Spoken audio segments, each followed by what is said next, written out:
네, 여러분 안녕하세요. 이용구입니다. 어제 한 통의 전화를 받았는데요. 그 상담의 내용을 여러분과 함께 공유하려고 합니다. 어제 그 대구에서 계신 분이 저희 유튜브를 보고 전화를 주셨습니다. 임차인이 바뀔 때 건물주가 렌트 프리를 해주지 않느냐, 뭐 이런 질문인데요.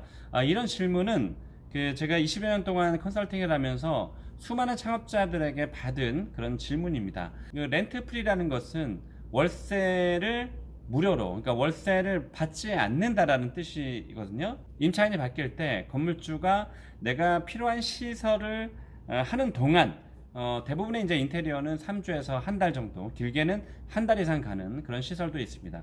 이렇게 시설하는 동안 운영을 못하기 때문에 수익이 없으니까 그때는 월세를 받지 않아야 되는 거 아닙니까? 건물주가. 이제 이런 그 창업자의 질문이 상당히 많습니다. 결론적으로 말씀드리면 건물주는 렌트 프리를 해주지 않습니다. 거의 10중 8구, 아니 거의 100% 그렇습니다. 대부분은 기존에 있는 임차인, 그러니까 두 가지인데요. 하나는 기존에 있는 임차인이 있는 상황에서 점포를 양도양수할 경우, 그러니까 점포를 임차인들끼리 사고 팔고 할 경우에 기존에 있는 가게를 그대로 인수받아서 쉬지 않고 바로 당장 오늘 잔금 처리하고 내일 운영을 할 경우엔 계속 매출이 뜨고 또 수익이 발생이 되기 때문에 임차인 입장에서도, 그러니까 장사하는 사람 입장에서도 매출이 발생이 되니까 월세를 낼 수가 있죠. 그래서 렌트 프리라는 것은 존재하지 않습니다.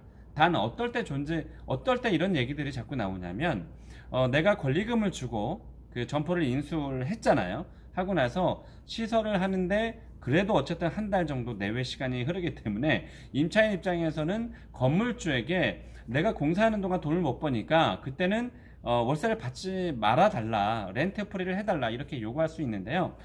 대부분 거의 그 건물주들은 이 렌트 프리를 해주지 않습니다. 왜냐하면 건물주 입장에서는 기존의 임차인이 장사를 잘 하든 장사를 못 하든 자기는 계속 임대료를 받고 있는 상황에서 월세를 받고 있었단 말이에요. 그런데 자기들끼리 필요에 의해서 임차인이 바뀌는 거기 때문에 내가 엄연히 월세를 계속 잘 받고 있는데 자기들끼리 가게를 사고 팔린다고 해서 내가 한 달 동안에, 두 달 동안에, 공사 기간 동안 월세를 받지 않는다, 이런 것에 대해서 건물주들은 거의 이해를 하지 못할 뿐더러 이해 안 하려고 합니다. 그래서 그런 경우는 건물주가 렌트프리를 해주지 않는다.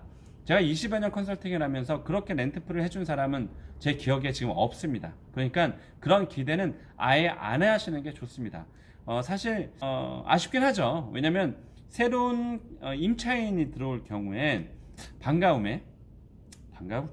그건 모르겠지만 새로운 임차인이 들어오면 그래도 인테리어 공사, 왜냐면 새로운 임차인이 들어와서 장사가 잘 돼야지만 본인도 월세를 잘 받을 수 있잖아요. 그래서 임차인 입장에서, 그러니까 입장을 바꿔놓으면 건물주도 임차인이라면 장사하려고 시설을 뭐 몇천만 원에서 혹은 수억 원의 돈을 소유하면서 장사를 하게 되는데 이때는 어차피 매출이 발생되지 않잖아요. 자기도 장사 잘하기 위해서 수억 원, 수천만 원 들여서 장사를 하는 건데, 나도 그렇게 장사를 하는데 굳이 건물주가 이 월세를 한 달 동안의 공사 기간 동안, 우리가 공기라고도 표현하는데 한 달 동안의 이 공기 동안 월세를 꼭 받아야 될까? 사실 이런 좀 아쉬움은 남습니다. 글쎄요, 뭐 건물주 입장이 되면 어떨지는 모르겠습니다만. 자, 그리고 두 번째인데요. 이럴 경우에는 어쨌든 대부분의 건물주들은 렌트프리를 주지 않는다. 렌트프리를 주는 경우는 어떤 경우냐면, 여러분 잘 아시겠지만 그냥 뭐 길거리에 보다 보면 이 점포 임대문이, 뭐 점포문이 이런 그 공실들 있잖아요. 가게들이 비어있는 공실들은 어차피 건물주가 계속 월세를 받고 있지 못하는 상황이기 때문에 이때 임대차 계약을 임차인이 건물주와 하게 되면 어차피 비어 있었기 때문에 인테리어 하는 동안 한 달 정도, 또 두 달 정도는 렌트프리를 주는 경우가 있습니다. 그런데 이때도 사실 좀 고약한 건물주도 있죠. 계속 비어 있으면 어차피 월세를 못 받는데 공사 기간 동안 렌트프리를 해달라고 하는데도 보름밖에 못 해준다라고 하는 사람도 전 봤어요. 야, 이런 사람은 진짜 너무 고약한 것 같아요. 아니, 어차피 내가 물론 이제 임차인 입장에서도 필요하니까 월세를 내고 뭐 보증금을 내고 장사를 하는 거지만, 공사 기간 동안 한 3주 정도, 한 달 동안에 공사 기간 동안 어차피 내가 임대차 계약을 하지 않으면 비어 있는 점포인데, 그거를 보름밖에 안 준다라는 것은 참 있을 수 없는 것 같아요. 그런 사람도 어쨌든 봤습니다. 그래서 자, 정리하면 렌트프리 월세를 무료로 사용하는 그런 기간은 두 가지다. 하나는 기존에 있는 임차인과 양도양수에 있을 경우에는 건물주가 렌트프리를 결코 주지 않는다. 아쉽지만 주지 않는다. 그래서 기대하지는 말자. 하지만 임대차 계약할 때 건물주에게 그래도 얘기는 한번 꺼내보자. 그렇지만 기대하지 말자. 이게 첫 번째고요. 두 번째는 비어있는 점포, 공실 점포는 건물주와 어느 정도의 렌트프리 기간을 협의할 수 있다. 그거를 한 달이나 두 달이나 세 달이나 그건 협의하기 나름이니까요. 잘 협의하셔서 지혜롭게 렌트프리의 기간을 받으셨으면 좋겠습니다. 자, 그럼 렌트프리에 대한 그런 궁금증은 이제 해소되는 걸로 하면 되겠습니다. 렌트프리 동안 렌트프리를 주실 때 이 관리비는 그럼 어떻게 하느냐? 공동관리비.